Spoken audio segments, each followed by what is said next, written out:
Assalamualaikum warahmatullahi wabarakatuh. Salam budaya. Kali ini kita akan kembali ngobrol-ngobrol budaya nih dengan seorang tokoh keris nasional. Nah, kalau sebelumnya kita sudah dengan Mas Dayat, kali ini kita dengan Mas Cakra nih. Nah, sebelum kita ngobrol dengan Mas Cakra nih, Mas Cakra kabarnya gimana? Sehat, Mas? Alhamdulillah sehat, terima kasih nih Alhamdulillah. Heri. Alhamdulillah. Ada Nah, ini kesempatan. sebelum kita nanti ngobrol dengan Mas Cakra, saya akan membacakan sedikit profil singkat dari beliau ini ya. Beliau ini lahir di Yogyakarta 50 tahun yang lalu dengan nama lengkap Raden Cakra Wirawiyata STMM atau biasa disebut kalau di rekan-rekan keris itu Mas Cakra ya.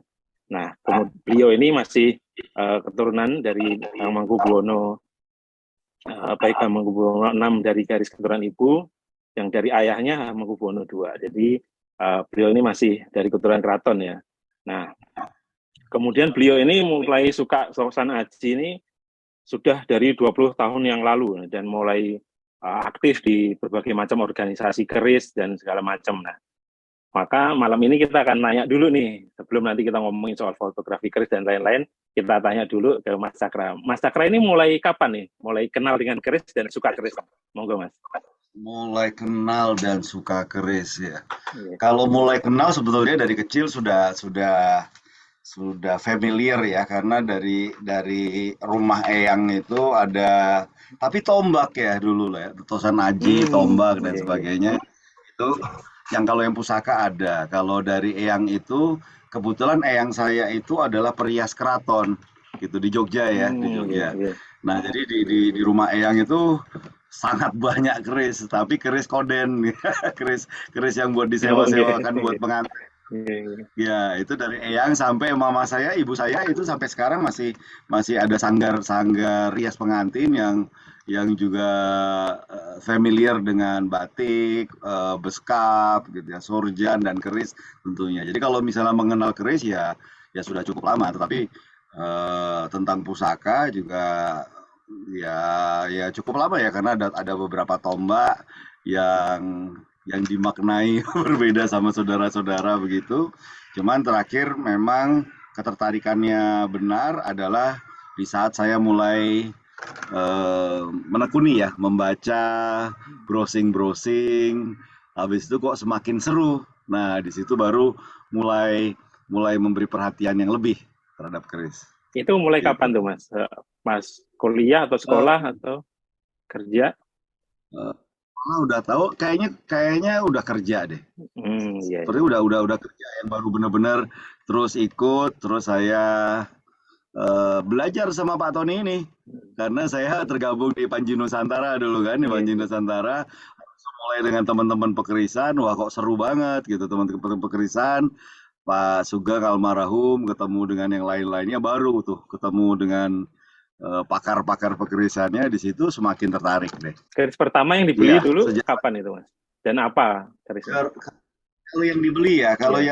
kalau dari yang dari Om ada yang diserahkan ke saya, tapi kalau yang dibeli itu Sabu Inten ya, Sabu Inten beberapa tahun yang lalu ya. Sudah kerja sih mungkin tahun 2000-an atau akhir 90 itu keris Senopaten Sabu Inten. Udah lama Gitu. juga ya, Itu Mas, yang ya, yang waktu itu. yang saya pertama yang saya mahari ya, yang saya Hmm. mahari berapa ya waktu itu ya? Nggak nyampe 2 juta lah gitu ya, tapi Hmm. udah Senopatentus gitu, udah ada gerengnya gitu ya. Ya udah deh, itu adalah keris yang pertama. Setelah itu baru pengen pengen melihat, memegang dan memiliki keris-keris berikutnya Nah, itu gitu. dulu eh, kan kalau sekarang kan orang mau beli keris tuh ada di apa namanya lapak online segala macam di grup-grup. Nah, dulu kalau di zaman itu, Mas, itu bagaimana itu orang beli keris atau mencari keris itu bagaimana tuh kalau di zaman dulu itu? Oke. Online sih sudah ada ya. Hmm. Saya browsing-browsing, ketemunya Mas MM Hidayat itu yang Oh cukup iya. aktif dulu. Habis itu sering bertanya dan lain sebagainya, yang cukup aktif lihat-lihat. Tapi kalau untuk benar-benar mencari itu saya ke Jogja. Di Hmm. Jogja ngelihat, nggak taunya ternyata ada sahabat saya lama itu juga aktif di keris ya, aktif di keris. Mas Abro namanya, Rahadi Saptata Abro, itu dia juga bahkan punya kios keris ya, karena terlalu banyak gitu, dia ada bisnis itu punya kios keris.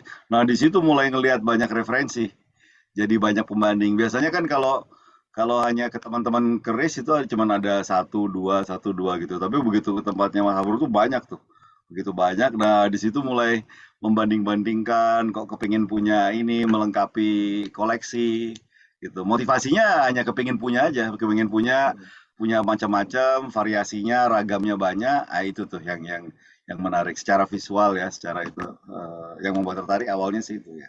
Ya. Dulu itu tertarik keris itu berarti dari segi seninya ya, tampilannya, atau dari kayak kekuatannya atau apa gitu Mas? Oh, Sebenarnya oke. awalnya. Tetap triggernya dari bentuknya ya, bentuknya. Kalau sebetulnya saya senjata itu cukup cukup lama, cukup mendalami senjata ya. Kalau senjata saya ada ketertarikan sendiri dengan senjata itu sejak saya SMP. Karena saya atlet dulu, atlet nembak, atlet menembak. Oh iya, iya. Jadi saya cukup aktif dari menembak itu baik berburu maupun sasaran, target itu dari SMP kelas 2 mungkin ya. Jadi ikut beberapa pernah ikut mewakili Sumatera Selatan, pernah mewakili Kalimantan Timur, terakhir di DKI. Ikut beberapa kejuaraan, terakhir PON 96. Nah, itu tuh gantung senapan ya. Ngejar Barcelona Olimpik gak dapet, ngejar Atalanta gak dapet, akhirnya udahlah gantung senapan.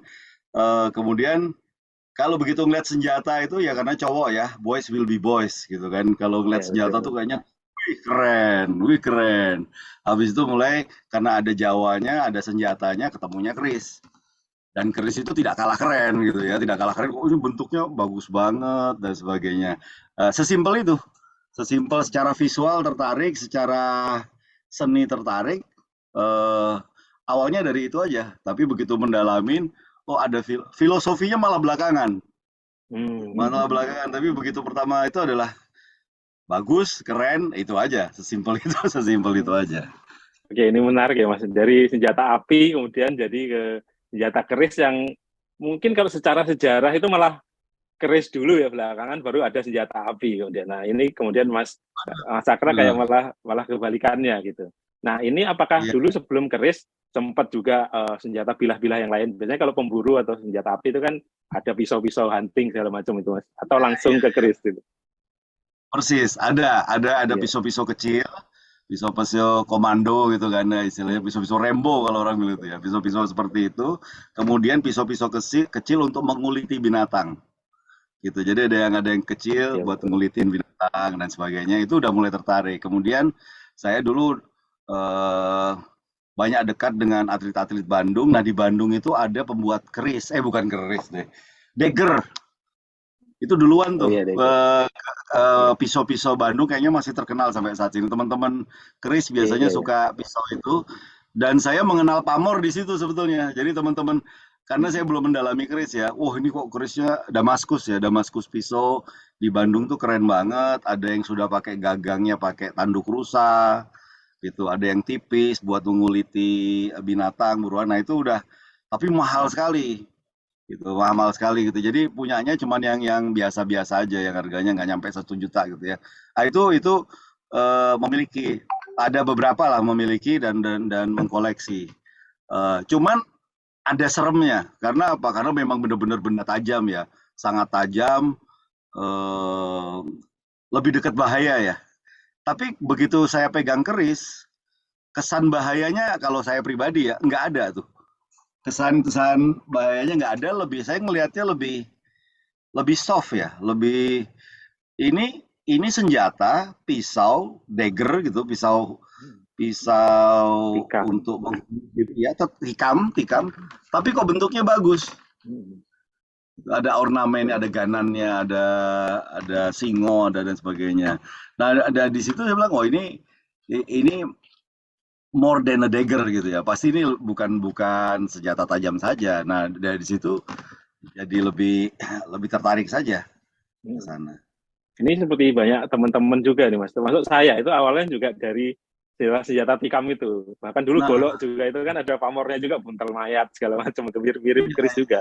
Tapi begitu kita ketemu keris, ini kok kayaknya memang lebih indah gitu. Entah kenapa lebih bagus gitu. Akhirnya malah ketika udah kenal keris, kita jadi melihat bukan mengecilkan ya, tapi kayak kayak lebih indah ini akhirnya tertarik di keris gitu. Nah, sekarang ini Mas Cakra sendiri ini udah punya berapa koleksi kerisnya ini kalau sampai hari ini? oh, kalau di awal dulu memang agak ini Mas ya, agak rodo kalap ya kalau misal tuh. Iya. Semuanya kayaknya pengen gitu, karena pengen ngelengkapin. Ada yang cuma ratusan ribu, sejuta dapat tiga gitu mah masih banyak gitu ya. Ada habis itu borongan, wes mas diborong aja itu masih masih banyak ya. Cuman sekarang sih udah akhirnya mau nggak mau jadi berkurang karena emang nggak ada tempatnya.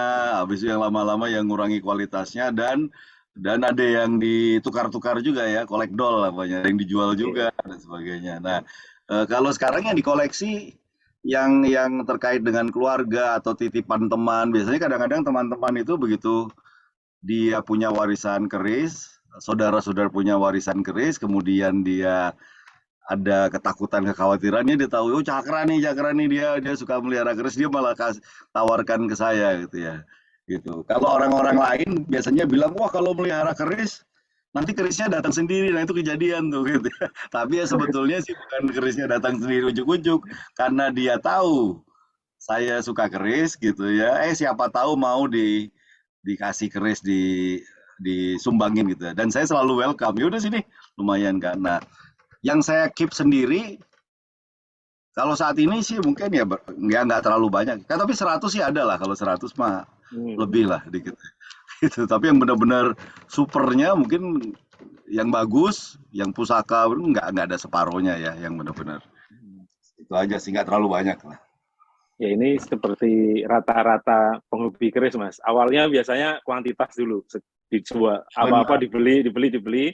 Akhirnya seiring dengan belajar, biasanya akan meningkatkan kualitas koleksi. Jadi makin sedikit biasanya kita jualin lagi yang nggak begitu bagus itu. Nah, dulu Mas Cakra ini belajar kerisnya ini di mana nih, Mas? Saya dengar sempat berguru dengan Pak Haryo Guritno ini, tokoh keris legendaris kita. Saya mengagumi beliau karena gini, kalau keris itu kan referensi nggak terlalu banyak ya. Yang pertama adalah yang dicari adalah bukunya Pak Bambang Harsinuksmo itu wajib Ya, ya. Kemudian iya, tentunya ensiklopedi.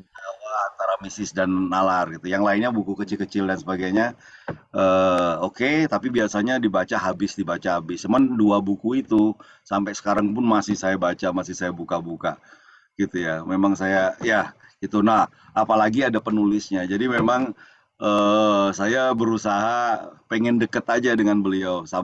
Dateng sana ngikut pertama ikut sama temen dikenalin, orangnya juga seru dengan Bu HHG, Ibu Haryono juga welcome. Kadang-kadang saya ngajak istri saya, ngajak anak saya dan sebagainya itu sama Romo Haryono Gurito sih memang dan kita nggak hanya ngomong tentang keris ya. Beliau itu kalau menurut saya ensiklopedi, ensiklopedi tentang budaya, tentang patung, tentang wayang, tentang macam-macam. Jadi dan tentang engineering juga, tentang metalurgi, tentang apa. Ini beliau tuh emang teman ngobrol, tempat nyantri yang keren gitu. Jadi ya saya mengagumi beliau aja. Kok apa-apa ditanya kok ngerti gitu loh. Nah itu jadi mau nggak mau saya juga berusaha untuk dekat saja. Walaupun yang ngantre juga banyak, tapi ya saya menganggap banyak dapat masukan dari beliau, terutama dari bukunya. Ya, jadi saya menganggap beliau adalah guru saya. Seperti itu sih. Apa itu Mas, ajaran dari beliau atau jangan dari beliau tentang keris nih yang masih teringat sama Mas Cakra sampai hari ini? Banyak ya, kalau kalau dari bukunya ya hampir-hampir semua pengetahuan teknis gitu ya. Karena di bukunya itu sangat menjelaskan banyak ya di situ ya. Tentang pamor, tentang pembuatan, tentang meragam dan sebagainya. Dan saya ngelihatnya karena beliau tuh ada background engineeringnya juga ya. Beliau itu berhasil memetakan keris gitu ya, walaupun dengan tabelnya itu kelihatannya sih simple. Tapi saya ngelihatnya itu karena saya engineer juga ya. Wah ini cara simple. Lo satu kalau ininya namanya apa? Kalau satu tanpa ini apa tanpa ini. Jadi bentuknya dalam satu tabel. Dalam satu tabel kita bisa gampang memetakan. Oh, kalau keris lurus tilam UP, kalau ada ininya tilam sari, kalau ada ininya jala, kalau ada ininya apa. Nah itu menurut saya sih brilian ya, brilian dan itu bisa dikembangkan lagi sehingga ya gampang ngapalnya lah. Karena walaupun saat ini ya semakin saya belajar semakin saya bingung karena ribuan ribuan jenis dan sebagainya. Udahlah akhirnya saya di level aku nyerah juga deh belajar keris ya. Tapi paling tidak itu membantu dan oke, saya belajar ini belajar itu jadi bagaimana beliau bisa menjelaskan keris itu secara logis secara teknis buat saya sih cocok ya buat saya sih cocok dibanding saya harus dijelaskan secara apa ya secara ya non logis gitu. Menurut saya Pak Aryono sih berhasil di situ menjelaskannya cukup sistematis seperti itu ya. Ya, selanjutnya nih Mas, ini saya tahu juga Mas Cakra ini banyak sekali berkecimpung di organisasi perkerisan ya. Ini bagaimana Mas cerita awalnya sampai kemudian aktif di organisasi perkerisan itu?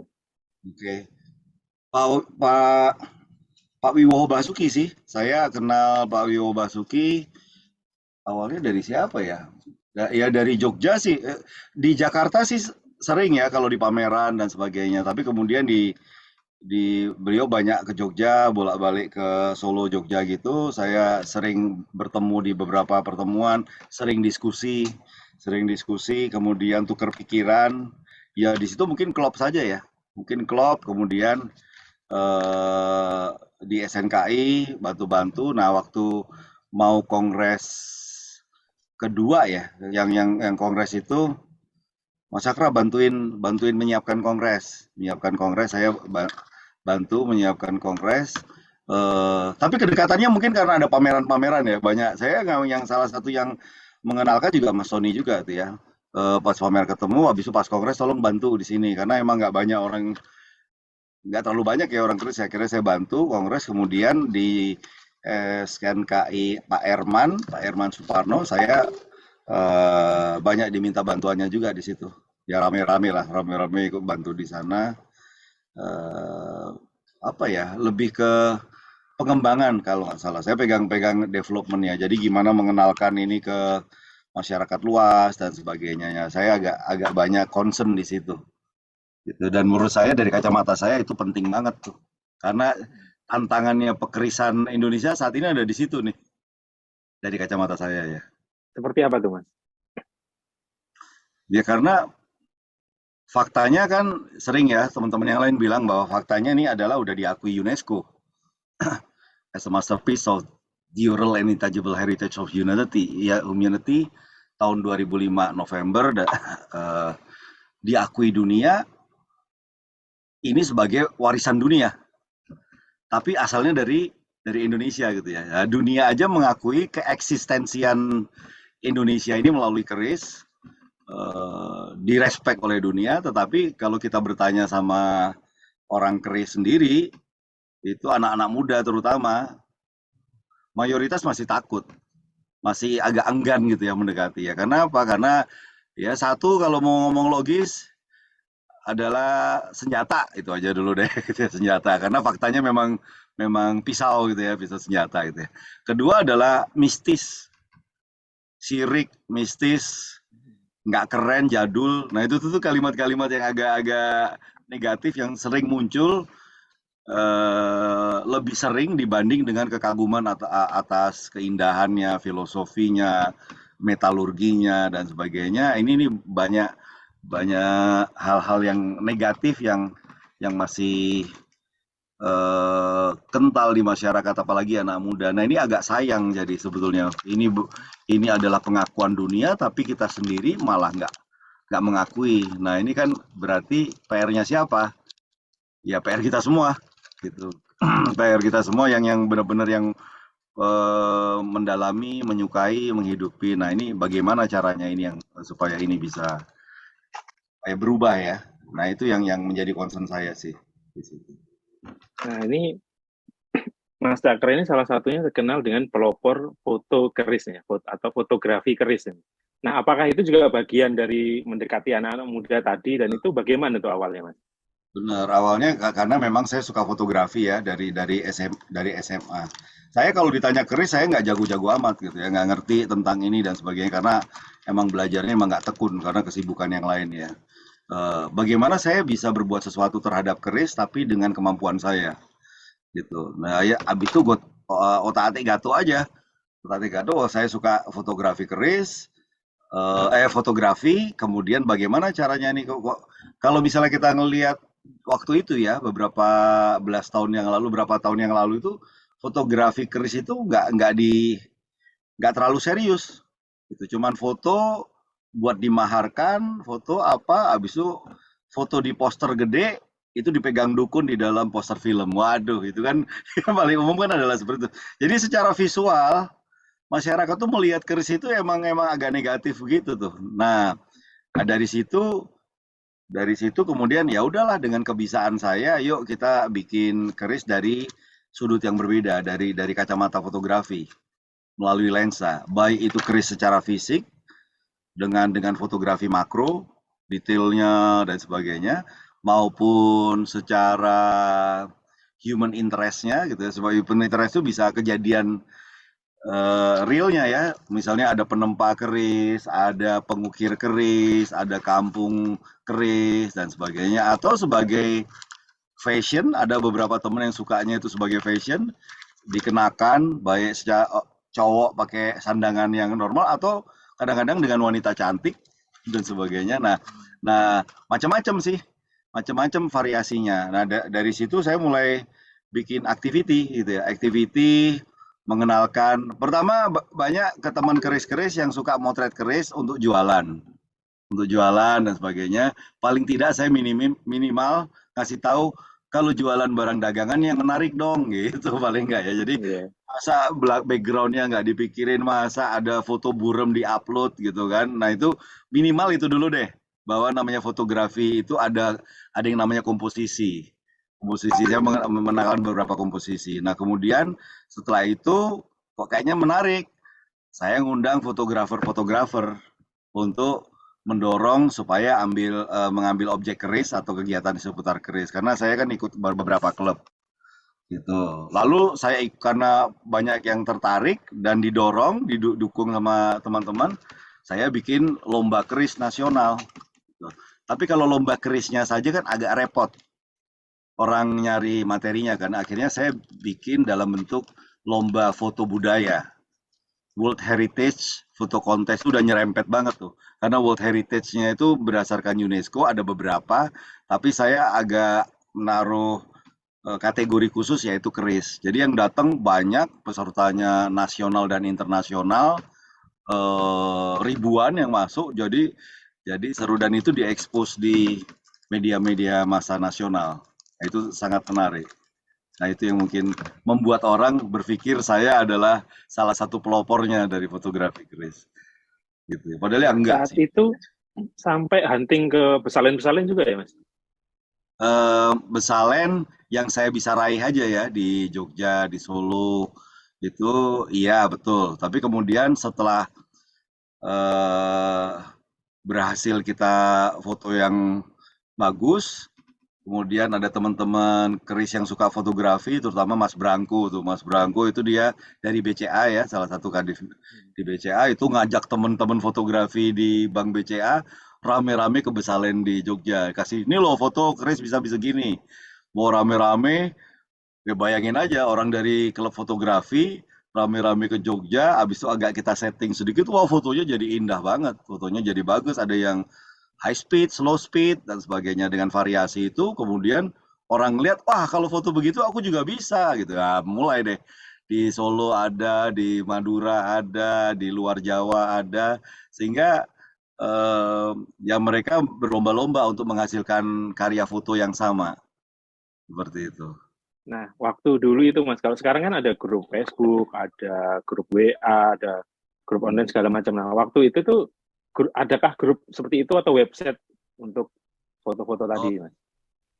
biasanya ada website, saya udah jarang ngeliat ya, ada website fotografer, khusus fotografer Hmm. yang memamerkan karya-karya fotonya.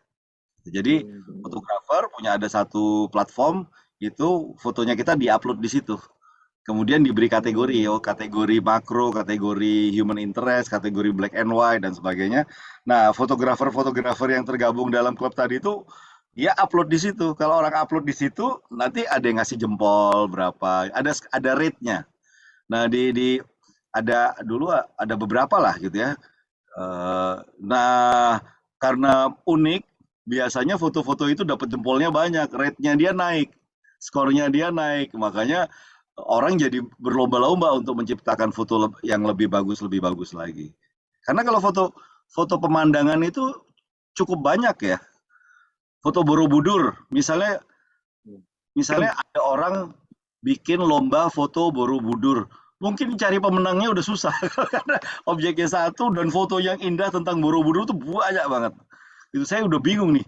Apa ini? Karena waktu saya bikin World Heritage Photo Contest tersebut, saya akhirnya jurinya selain saya dan ada beberapa teman fotografer, saya panggil, kita minta bantuan Mas Arbain Rambe.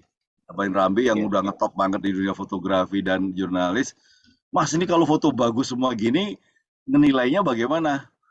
Ini kebagusan, kebagusan, kebagusan, kebagusan. Pokoknya kita carinya yang unik.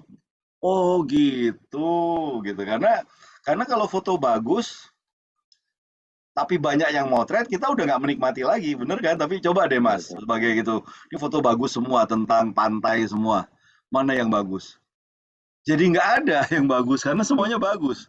Tapi coba ini ada satu pantai, tiba-tiba ada kaleng sardennya misalnya gitu ya. Wah ini kok menarik gitu ya. Jadi malah malah sesuatu yang berbeda dibanding yang lainnya gitu. Nah karena waktu itu belum banyak foto keris, foto menempa dengan slow shutter, nah, itu jadi muncul ke permukaan. Kemudian muncul lagi foto gong, pembuatan gong juga mirip gitu tuh, panasin dan sebagainya, itu muncul lagi dan sebagainya. Nah itu jadi agak ada masa yang agak populer tuh, tempa keris yang muncrat gitu. Wah Oh iya itu. itu cukup cukup populer di banyak kalangan fotografer. Sehingga sehingga ya jadi lanjut deh. Ada beberapa beberapa seri tuh bikin bikin foto gitu. Waktu itu yang menang siapa Mas? Yang lomba itu? Waduh, lupa saya. Hmm. Lupa Ini saya. foto, mungkin Yang foto jelas, keris atau foto di Besalen atau foto apa waktu itu? kita ada beberapa kategori ya. Kalau yang foto budaya secara umum, kalau nggak salah yang nasional pertama itu tentang kapal pinisi, karena kapal pinisi ya, pinisi di itu. Kalau yang kategorinya keris itu kalau nggak salah, orang tempat keris salah yang jelas ya. Cuman saya lupa mesti ngelihat ngelihat dokumennya lagi namanya. Tapi bukan dari kalangan pekerisan ya, fotografer. Fotografer. Oh, nah dari kalangan fotografer yang disusupi keris ini, apakah ada yang kemudian tertarik jadi ikutan suka keris, Mas? Menurut saya banyak ya, walaupun saya nggak tahu personally ya. Tapi menurut saya sih banyak. Eh, karena kan sekarang apalagi di Museum Pusaka itu kita ada Besalen ya, gitu. Sama teman-teman teman-teman komunitas itu ya patungan lah rame-rame kita bikin Besalen di Museum Pusaka. Kemudian ya sekalian buat tempat nongkrong, sekalian pada buat praktek bikin keris gitu, buat lab. Dan itu kita hibahkan ke Museum Pusaka ya dari teman-teman Astajaya dulu udah kita bikin di sana.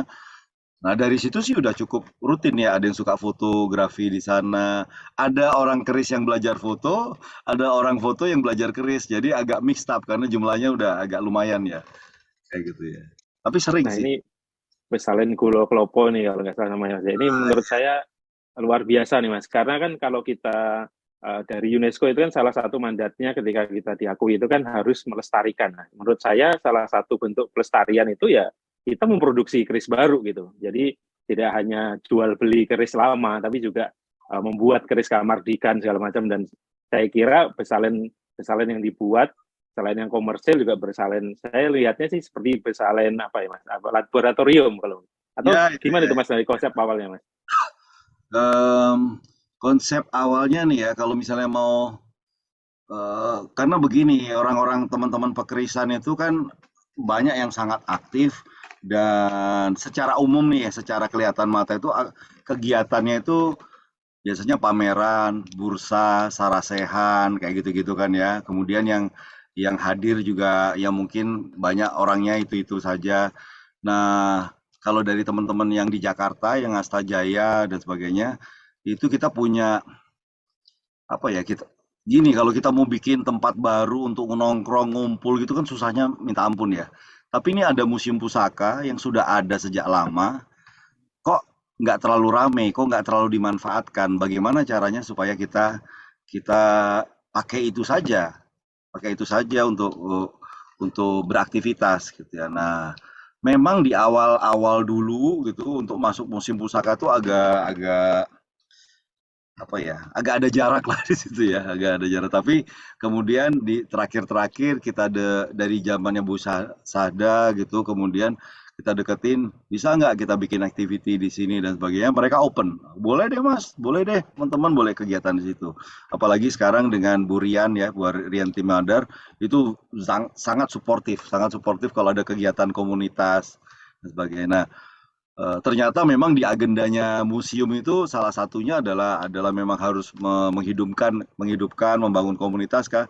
Ya udah dari teman-teman, ya udah Bu, kita aja yang nongkrong di sini, ayo kita bikin bikin sesuatu. Nah, fokus kita adalah itu. Kita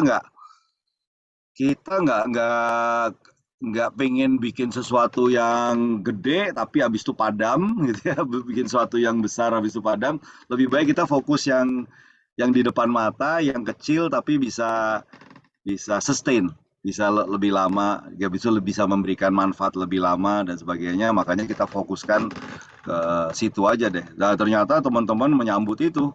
Ya udah deh kita gotong royong ada yang patungan, ada yang lelang, ada yang donasi, macam-macam. Akhirnya pure itu. Jadi itu benar-benar keringat orang banyak tuh, keringat orang banyak teman-teman yang punya semangat yang sama, berdirilah Besalen Sederhana. Untuk starting point ya, saya yakin ke depannya sih, apalagi dengan planning-planningnya museum, ini akan bisa berkembang dengan lebih baik sih depannya.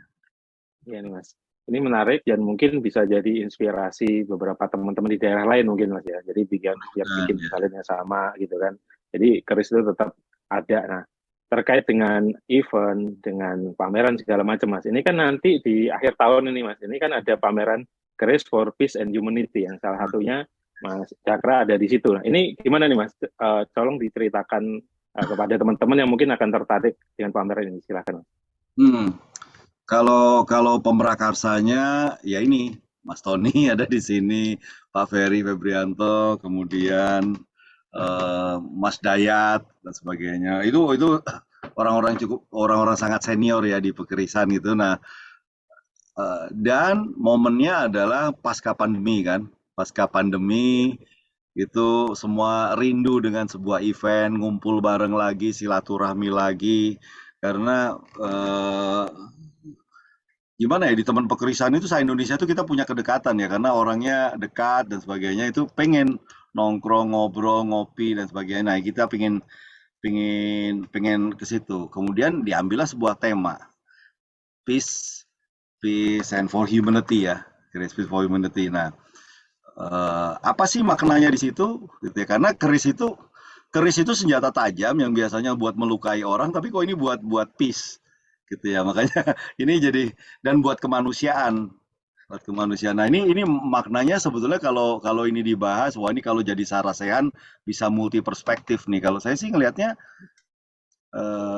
memang demikian ya. Ada gini, kalau kita ngomong kemanusiaan, kalau kita kita sendiri mikro itu adalah bagaimana kita mengenali diri kita sendiri, bagaimana kita memahami diri kita sendiri. Itu humanity secara mikro gitu ya. Tetapi kalau kita udah berhubungan dengan orang lain, sosial, gitu, cara hidup, itu udah jadi budaya, udah lebih makro. Apalagi itu dalam sebuah negara dan sebagainya itu ya, dan apalagi udah dunia dan sebagainya. Nah, humanity-nya di situ. Nah, di Kris itu somehow dia bisa bisa Kris itu kayak ada hidden message ya, ada hidden message, ada pesan tersembunyi di dalam sebuah keris gitu. Dengan keris itu kita kita bisa menyusun masa gitu, Majapahit, Singosari, Mataram, Pajang dan sebagainya, dan ini diperlambang dari sebuah keris. Dengan sebuah keris ini kok bisa begini? Dengan sebuah keris dari Majapahit kita bisa menggambarkan bagaimana tentang kekayaan alamnya, eranya, dan kita bisa melihat melihat perbedaan antara perbedaan dari Majapahit ke Demak Pajang, Senopati, Sultan Agung, perbedaan itu kita bisa lihat jejaknya dari sebuah keris. Jejaknya dari sebuah keris. Nah, itu eh, jadi keris itu tidak hanya sebilah sebilah pisau gitu. Ada banyak sekali unsur kemanusiaannya di dalam situ ya. Nah, eh, di keris itu kita bisa jadi alat untuk menjadi orang yang lebih baik gitu ya, untuk menjadi orang lebih baik secara internal ya. Karena humanity itu adalah bagaimana bagaimana menjadi manusia yang benar. Bagaimana menjadi manusia yang benar. Karena manusia itu kan sebetulnya makhluk biologis kan, ada daging, ada darah dan sebagainya. Eh, Kalau misalnya dia hanya sekedar makhluk biologis, tuntutannya cuma makan, ego gitu ya, ego mempertahankan diri, seks itu aja tuh, gitu. Itu kalau misalnya makhluk biologis yang lainnya itu. Kalau kita hanya hanya sebatas itu aja, kesadaran kita hanya itu saja, kita nggak ada bedanya dengan hewan kan, gitu ya. Itu Betul, Mas. sama dengan hewan kalau cuman mikirin ini dan sebagainya. Nah, begitu begitu begitu kita naik level menjadi benar-benar human bahwa kita adalah bagian dari dunia, kita adalah bagian dari society. Di sini kemanusiaan masuk gitu. Di sini saya bisa menang tetapi saya memilih untuk kalah demi orang lain mendapatkan manfaat misalnya seperti itu ya. Ini udah mulai humanity ini. Gitu. Nah, di keris itu bisa menjadi alat untuk kita belajar itu. Karena dalam keris itu mewakili banyak pesan dari kehidupan sosial, dari kehidupan berkenegaraan, dari pesan pribadi orang juga bisa begitu. Waduh, agak ngambang ya. Mudah-mudahan dapat poinnya, Mas. Iya, Karena Mas. keris bisa buat refleksi diri. Oh, ini keris apa? Aku jadi lebih lebih sabar, lebih bijaksana, atau lebih apa dan sebagainya itu bisa. Tapi keris juga bisa melambangkan sebuah masa, gitu Mas. Jadi keris itu bisa melakukan sebuah sebuah tatanan kehidupan. Bisa juga dari sebuah keris gitu ya. Nah, sehingga keris ini multifungsi. Kita mau mendorong ini. Kita dari panitia mendorong ini bahwa keris ini di dalam kondisi yang seperti ini ada kekacauan dan sebagainya, maknailah keris ini, ayo kembali kita menjadi manusia yang sebenarnya gitu ya. Kita tidak mengarah kepada satu negara yang sedang berperang ya, tetapi paling nggak yuk kita kita menciptakan perdamaian deh dari keris ini, bahwa kita itu adalah human, kita adalah satu, kompak dan sebagainya, dan kita eh, ya harus jadi manusia sebenarnya. Karena begitu jadi manusia sebenarnya, ada act of kindness, ada rahmatan lil alamin di situ. Kalau kita memang menjadi orang sebenarnya, kayaknya dunia ini jadi damai deh. Nah, kalau dari kacamata saya seperti itu ya. Jadi keris ini adalah mewakili untuk mengajak orang untuk masuk ke dalam dirinya, dan kemudian juga mengajak orang untuk menjadi menjadi manusia yang lebih baik. Mungkin dari Wah, situ. luar Kalau biasa dari ini, Mas. kacamata pribadi saya ya, panjang ya Iya, Mas. ceritanya ya. Ini menarik ini, Mas. Nah, kemudian yang saya lihat juga dari bocoran panitia nih, nanti ini yang lebih menarik dari pameran ini yang mungkin beda dengan pameran yang lain. Ini ada lomba fotografinya juga nih, Mas. Ini terkait dengan tadi kita ngomongin soal fotografi ini seperti apa nih, Mas? Oke, lomba fotografinya ini sebetulnya bisa bisa multi multi cara sih ya. Bisa kita eh, goalnya adalah bukan bukan keren-kerenan foto sih, bukan bagus-bagusan foto dan sebagainya. Goalnya adalah bagaimana, apalagi saat ini ya, orang itu kan sharing ya, sharing foto, sharing visual dan sebagainya. Jadi kita berpikir bisa bisa jadi nanti konsepnya masih kita rubah ya. Bisa jadi bentuknya pakai kamera handphone saja, seperti itu Ini supaya menarik nih menarik. Mas. Bisa Iya. jadi ini adalah untuk memfasilitasi teman-teman yang ingin berbusana dengan keris. Bisa jadi Iya. seperti itu. Bisa jadi memfasilitasi teman-teman yang hunting keris dari luar dan kita pamerkan di sana. Gitu. Hmm. Mas Tony ini salah satu yang sama Pak Sugeng yang mendorong saya, wes Mas, pameran fotografi keris di Museum Gajah ya, di Museum Nasional. Tuh udah satu hall pameran keris, teman-teman pekerisan jadi keren banget dan itu yang pertama kali menurut saya yang pertama kali dan itu tanggapannya seru juga kita jadikan buklet. Nah, itu cukup menarik. Eh, Konsepnya seperti apa sih bisa berubah ya, bisa berubah nanti kita lihat trennya seperti apa. Cuman supaya bergairah, ini harus ada unsur kompetisinya. Jadi Betul. kompetisi ini bukan menang atau kalah sih, tapi adalah unsur penghargaan aja. Nah, kalau misalnya orang dihargai, wah ini keren dan sebagainya, orang terpacu untuk membuat karya yang lebih bagus gitu. Nah, itu isi yang kita mau dorong sih. Yang kita mau dorong adalah supaya orang-orang yang non keris bisa partisipasi, orang yang keris juga bisa foto yang bagus dan kemudian men-share di sosial media gitu. Sehingga salah satu tujuan keris ini untuk memasyarakatkan keris, mengenalkan keris, mengedukasi keris kepada masyarakat luas bisa lebih mudah tersebar. Gitu. Oke, jadi ini tampaknya menarik banget nih Mas. Jadi kalau nggak datang ini rugi kayaknya nih Mas ya ke acara ini nanti ya. Kalau orang kepekerisan sih, kalau nggak datang ke sini sih ada yang salah. Karena ini Betul betul. momen, ini saatnya ketemu ngobrol, ngalur ngidul. Kalau ada yang pengen nambah koleksi keris juga teman-teman yang pebursa pasti rame gitu ya. Atau ingin menjual kerisnya juga mungkin kadang-kadang ini jadi ajang ketemu tuker-tukeran keris gitu. Kemudian sarasehan, bedah buku, ada lomba begini. Eh, Bukan hanya rugi ya. Kalau orang-orang luar yang pengen tahu keris nggak datang di sini rugi. Tetapi kalau orang pekerisan nggak datang ke sini ada yang salah dengan dia nih. Ada apa nih kok gitu. Nah, ini memang satu satu satu pesta lah ya, satu pesta dan niatannya baik ya. Jadi insya Allah sih harus datang sih, harus datang sih. Tanggal Gitu. 22 sampai 27 November di Bentara Budaya Jakarta ya Mas. 7.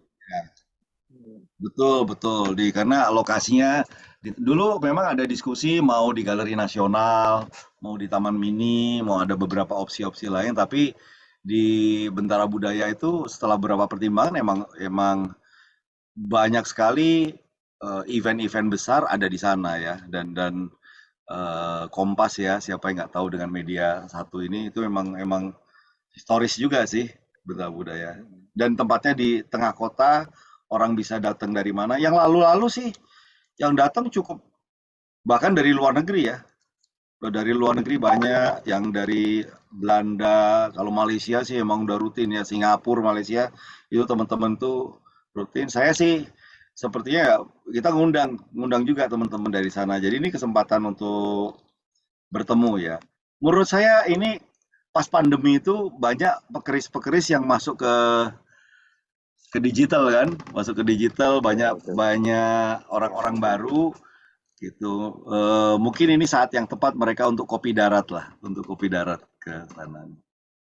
Betul Mas. Termasuk Ilmunya pasti saya banyak. dan teman-teman baru ini kan mungkin masih jarang ketemu dengan para senior. Ini mungkin kesempatan di pameran ini untuk saling ketemu ya antar lintas generasi gitu kan.